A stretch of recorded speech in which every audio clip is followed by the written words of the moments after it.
Good morning, I'm Jessica Lovell. Today we are bringing you a special pre-recorded episode of the Morning Medical Update. It is the first of a 4-part series dedicated to cancer treatments. It aired on KCTV5 in Kansas City last month. You can also watch all 4 episodes online at kucancercenter.org/MMU. Dr. Seitz, of course, will be back tomorrow with a regular live edition of Open Mics. Today, please enjoy this special episode.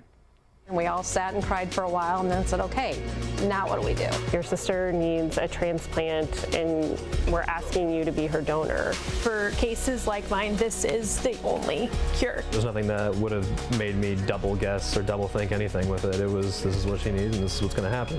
Coming up in the next half hour, family comes first. A pro baseball player presses pause on his career in an effort to cure his sister's cancer.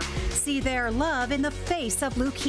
Plus the promise and progress of gee-whiz science. Today, patients who had absolutely no chance of 5-10 years ago of being cured are being cured. Human cells tailored to target cancer, delivered overnight. Meet one survivor who endured every other treatment before finally finding hope.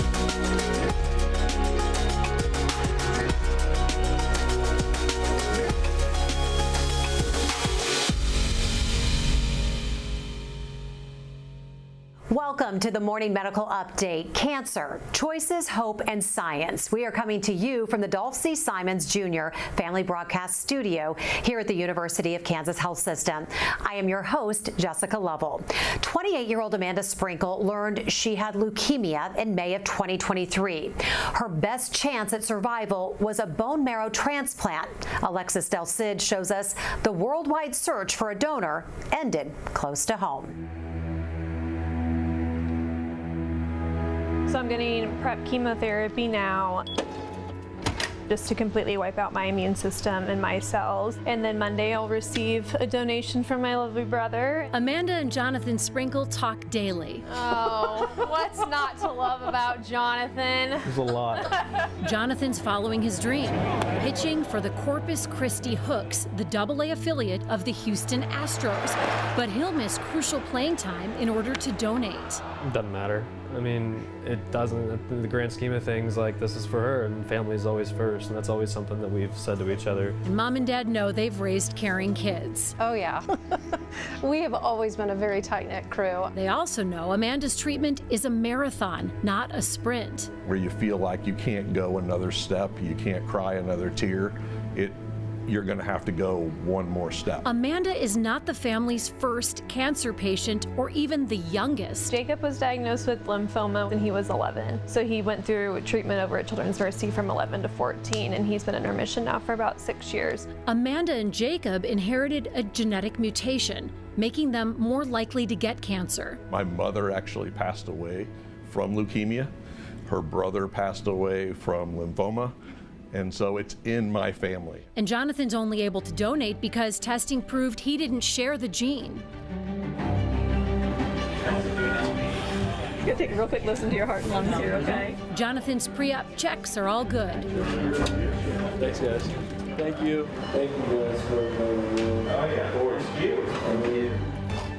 In the operating room, a bone marrow transplant team collects his marrow. These cells will automatically find their way into her bone marrow, and then in 3 to 4 weeks, they'll start making normal blood, normal immune cells, normal platelets. From Jonathan's pelvic bone into syringes, into a bag, and then off to cell processing. While Jonathan recovers, every last drop there. Medical lab scientists filter the marrow and count the cells.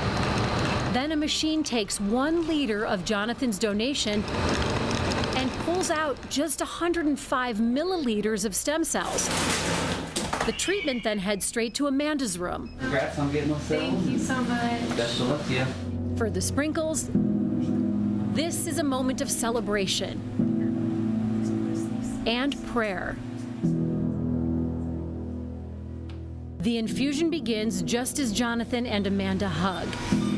Hey guys. He'll need a week to rest before playing baseball again. She needs 100 days of constant supervision.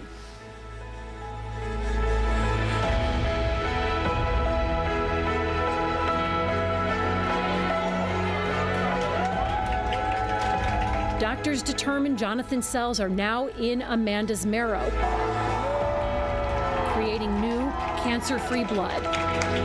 She can continue her recovery at home. Time will tell if the transplant is a complete success. Amanda went home 18 days after her transplant. We are now at day 56 post-transplant. Amanda joins us now. Amanda, how are you? How are you feeling? I'm feeling really, really well. Doing everything I need to continue to do to get better every day. I'm bored trapped at home for these 100 days, but we're going to do what we got to do. Yeah, love it. Jonathan, your parents joke with us that you're going to maybe hold this donation over Amanda's head for a bit. Have you been giving her any grief? A little bit here and there. It's just family fun, but it's nothing too serious like that. It's just something that we joke around about, and I always give her the hard time that she's now more me than she is her. So, I mean, that's pretty much the end of it, though. It's just nothing but fun banter. Yeah, good sibling fun. I like that. Amanda, when you were looking for a donor, Jonathan was not necessarily plan A. At first, your team searched for the National Be the Match registry. That has about 41 million potential donors. How many actually matched you? So I had originally had 26 matches, which was what we thought incredible, because a lot of people struggled to even find one or two. And then life happens. People have vacations planned, it's not the right time for them, and that 26 quickly whittled down to one individual. And then we started looking at Jonathan and did his genetic testing and realized that in the grand scheme of things, him being a half match to me was actually going to end up being better for me in the end than the one potential match that I ended up with. Yeah, Jonathan luckily became the best choice. Genetic testing showed that he did not carry that family gene mutation. Jonathan, we know that you wanted to help your sister, but it did take away from your baseball career. Any regrets? Because we know that bone marrow collection can be quite painful. No, zero regrets at all. It's at the end of the day, it's what she needed, and no matter what the price was for that, I was more than willing to pay it. It's my only sister in the entire world, and I would do anything for her. Baseball's fun. I mean, it's obviously we're all chasing a dream, but when it comes down to, the black and white of life and just her being who she is and how much she means to me, it's a no-brainer. We can feel the family love just watching the photos and hearing your story. So it's so fantastic. Okay, what is this photo about? I must ask. So that was where they pulled my bone marrow out, and it was just funny because me and Amanda are just notoriously known for taking really bad, funny pictures together. And as soon as I was kind of hobbling around the room, and then she made some joke about me hobbling, and then we just kind of took a picture in the moment. It was what it was. So I have a question for both of you. Jonathan, you can answer this one first. When your little brother Jacob had cancer, was there anything that you learned from that experience that was helping you now? That experience kind of taught me to grow up, because that was most of my high school career.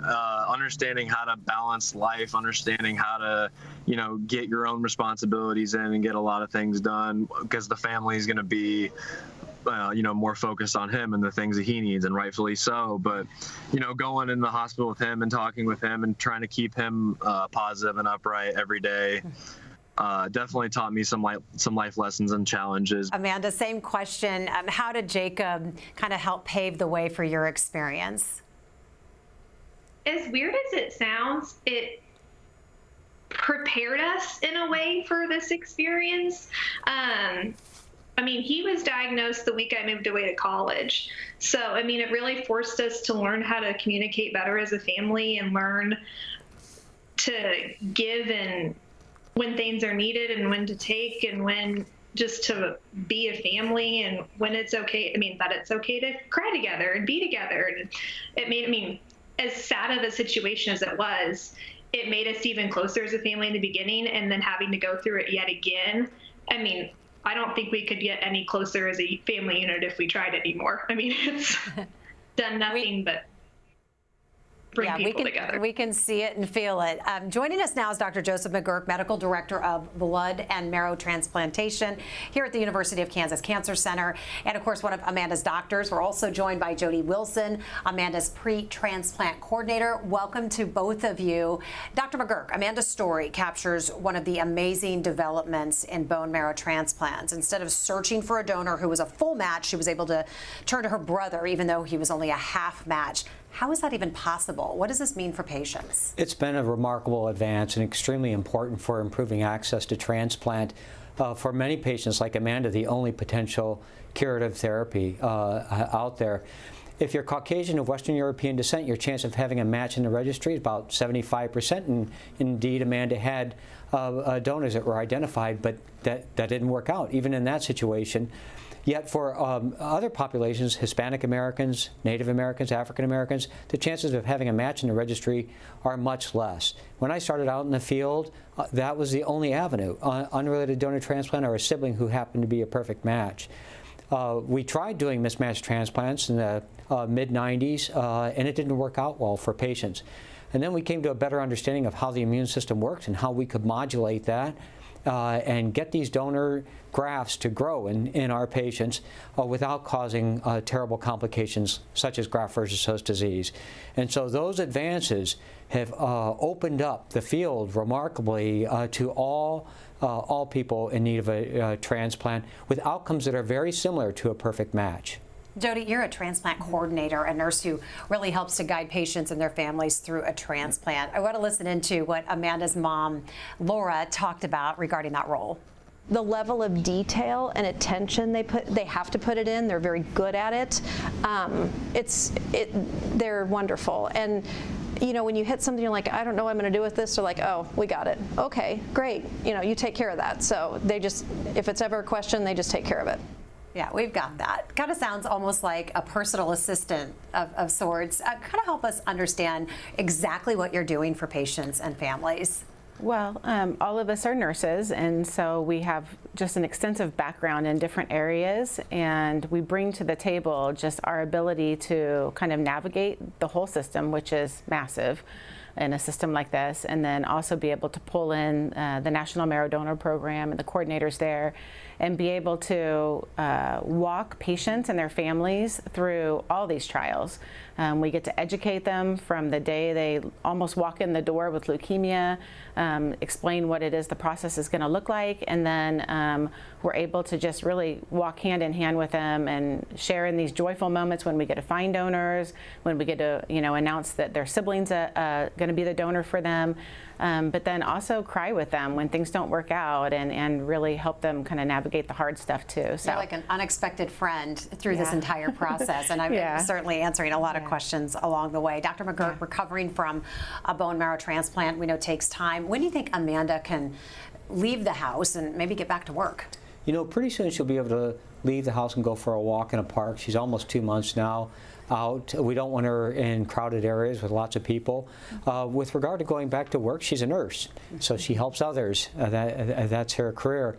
And we're looking at probably 6 months from the time of transplant to allow. She looks great. She's feeling great. All of her numbers are good. But when we look very closely, her immune system still has a long way to go in terms of its maturation. And a simple cold virus could be a real threat to her and land her in the hospital in a hurry. Yeah, after all this, we want to take no chances. Absolutely correct. Jody, transplant recipients like Amanda, again, they've got to have a caretaker with them at all times, really around the clock, 100 days. Tell us a little bit about that burden and what kind of resources are out there to help out these families. Wow, it's hard on families. Even like Amanda's family has such depth of just family structure. You know, her mom, her dad, her brothers, her significant other. I mean, other family would have stepped in, I'm sure, and so she has just levels of caretakers that could have done it for her, and not every family has that, and so we do have to reach into some other areas and find the resources for that, but there are not, I just don't have a ready-made caretaker or caregiver for people, and that's really hard. We've got some patients and families that literally have nobody at all, and we still have to try our hardest, and we search high and low for caregivers for them to try to make this work for them. Amanda, Jonathan, we're going to get back with you here in a few moments, but sometimes a bone marrow or blood stem cell transplant doesn't work, but science has a solution. CAR T-cell therapy is one of the new frontiers of cancer treatment. It is a form of immunotherapy proving particularly effective against blood cancers. One woman's lymphoma kept coming back even after chemotherapy and a stem cell transplant. That is when Dr. Mcgurk offered a clinical trial perfect for her. My cards and I have a really good relationship. Okay. I'm going to do a magical star. Okay. So here we go. I do lean more towards the metaphysical and the power of attraction. 64-year-old Katie Kopp loves to help others heal and find their way. To me, with the light, you're holding on to your heart.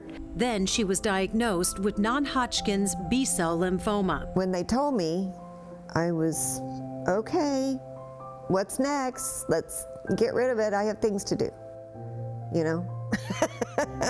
But as we know, cancer isn't quite that simple. I decided that I can heal myself. I'm not going to sit idly by and let the medical community heal me, which is really ironic because that's exactly what happened.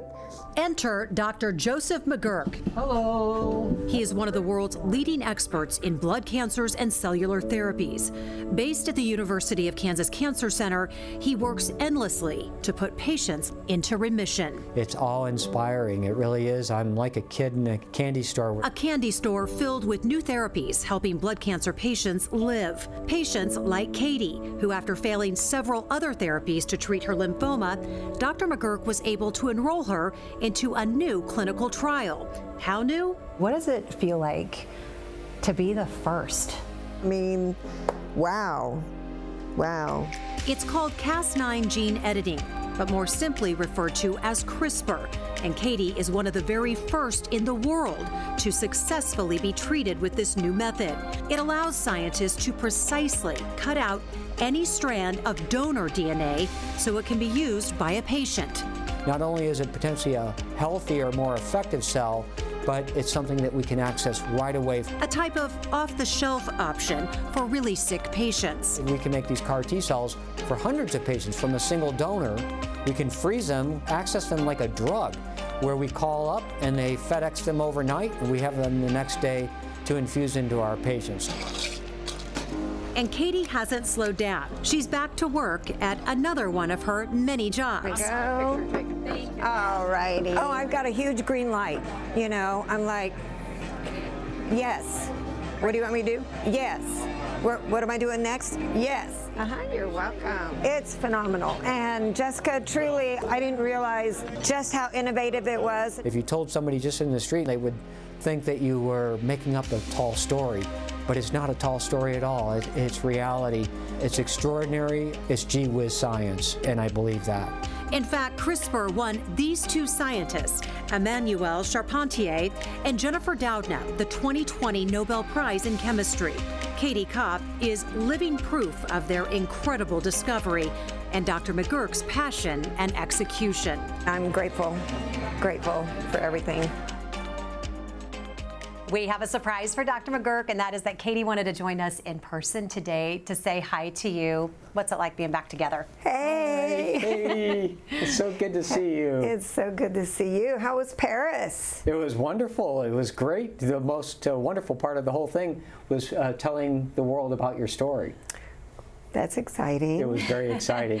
You two have developed quite the relationship during your time together, so it's always good to see you two back. Katie, how long have you been cancer-free? How are you feeling? Well, since July 29th of 2020. So 2020 was a very good year for me, unlike for a lot of people, but doing great. Living life. Yes, absolutely. We love to hear it. Absolutely. Katie, your story is what Dr. Mcgurk has referred to as gee whiz science. Absolutely. Your wife teases you about using that term, but yes. I love telling people about it. What do you mean by gee whiz science? It's, you know, if I describe this to a layperson, just on the street or at a restaurant, they would look at me as if I were doing some illegal substance, and thinking this just can't be, but it is, and it's really remarkable. Taking a patient's cells out of their bloodstream to the laboratory, genetically modifying them, and such that they'll recognize and attack and kill the cancer, and seeing stunning results we've never seen in cancer therapeutics, the kind of advances that we've seen with CAR T-cell therapy in leukemias and in lymphomas like that, which Katie had to deal with. How many types of CAR T therapy are there? Why don't more patients know about it? There are 6 now Food and Drug Administration approved CAR T-cell therapies for different types of lymphomas, acute leukemia, and multiple myeloma, and many, many more to come. They're being studied in solid tumors now in the context of clinical trials, in other blood cancers as well. It's really a revolution in cancer therapeutics that's in the midst of unfolding. Katie, you were part of this trial. Dr. Mcgurk, how soon, though, will this off-the-shelf CAR T be widely available to more patients? You know, we think it's coming in the relatively near future. What does that mean? In the next few years, we saw remarkable advances like that which Katie has experienced in patients who are cured of their disease, essentially years out from CAR T-cell therapy, using somebody else as a donor instead of using the patient's own T-cells, which is the basis for all of the FDA-approved or Food and Drug Administration-approved CAR T constructs.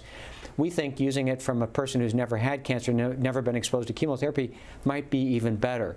And through the work of the 2 Nobel-winning scientists that you mentioned earlier, we can now genetically engineer a normal, healthy person's cells such that they will not be rejected by the patient, Katie, and they won't recognize Katie and attack Katie, causing a problem called graft versus host disease. And that has advanced the field by leaps and bounds. Exciting time in your really field, is. for sure. So we love getting questions directly from our community, but today we asked medical staff some of the more common questions that they get from patients. And Lynn wants to know, do patients have to try and fail other treatments before getting CAR T? That was the case with Katie. When we roll out a new therapeutic, even very promising as CAR T-cells have been, that's usually tried in very advanced patients. Once it proves its worth there, we start moving it up. So today, stem cell transplant has gone by the wayside for many indications of non-Hodgkin's lymphoma, the most common form of non-Hodgkin's lymphoma, and CAR T-cells supplanted it in the second line. Katie was treated in the third line of therapy after having failed multiple prior regimens. Now that we're in the second line, the question is, well, should this be up front? Should we treat patients in the first place with this? And such studies are underway, including at our own center. So we're getting there. Yes, we are getting there. Question from Will, what's the difference between a bone marrow transplant and a stem cell transplant? We hear both. What's the difference? Same thing. Okay. We can collect the bone marrow through a bone marrow harvest in the operating room, like we saw with Jonathan, or we can stimulate the stem cells to come out in the blood, collect them with a machine called a leukapheresis machine. The difference is that there are more T cells in the peripheral blood, and those T cells cause graft versus host disease. That may be associated with decreased risk for relapse. So for the individual patient, we decide on bone marrow versus peripheral blood stem cells. So both are intended for the same results. That's correct.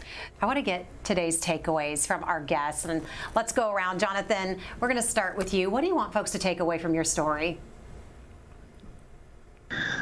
Just to understand that if you want to put yourself in the system, and if you want to be a bone marrow donor, to when the call comes, go through with what you originally stated. I mean, go through with what you wanted to do originally, and that was to donate. If somebody calls and somebody really needs you and you have the chance to save a life, use the opportunity and do what you say you were going to do. Don't do it to make you feel good in the moment.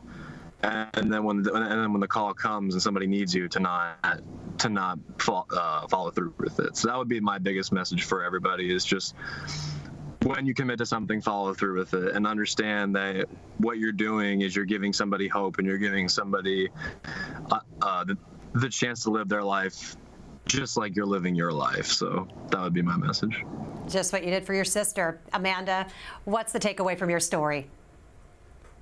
We've had the same takeaway from the very beginning. I mean, going from 26-1 to Jonathan, I mean, it's when you sign up, you sign up. You got to follow. I mean, it's a life and death decision for, I mean, these people wouldn't have signed up for me and we wouldn't have gotten down to Jonathan, there's a dang good chance I wouldn't be here. And it's the same for other people. I mean, they need these shots too in order to live their life and have a chance at being cured. Otherwise, who knows what the alternative is. Well, thank you both for sharing your story. Amanda, most importantly, stay healthy and stay safe. You're in the home stretch, so to speak. No pun intended. Thank you both. Thank you both.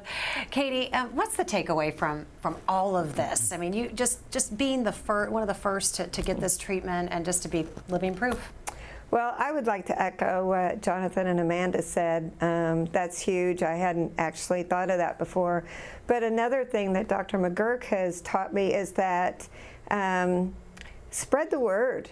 People don't know. They don't know that this is, I certainly didn't know. They didn't know this gee whiz science. And it, you know, you kind of sound nerdy sometimes when you're just hanging out with friends and, oh my gosh, you know, these women got this Nobel Prize, you know, for splitting genes and saving lives, you know. So I guess just spreading the word, becoming a little bit more knowledgeable. You know, if you hear anything about anybody that's struggling with cancer, it doesn't matter what kind it is, you know, still it'll get through the grapevine. So, because that's what I've heard the most is that, you know, wow, I didn't know that you could do something like that. Yeah. So that's huge. You bring up nerdy stuff and Dr. Mcgurk's ears perk up.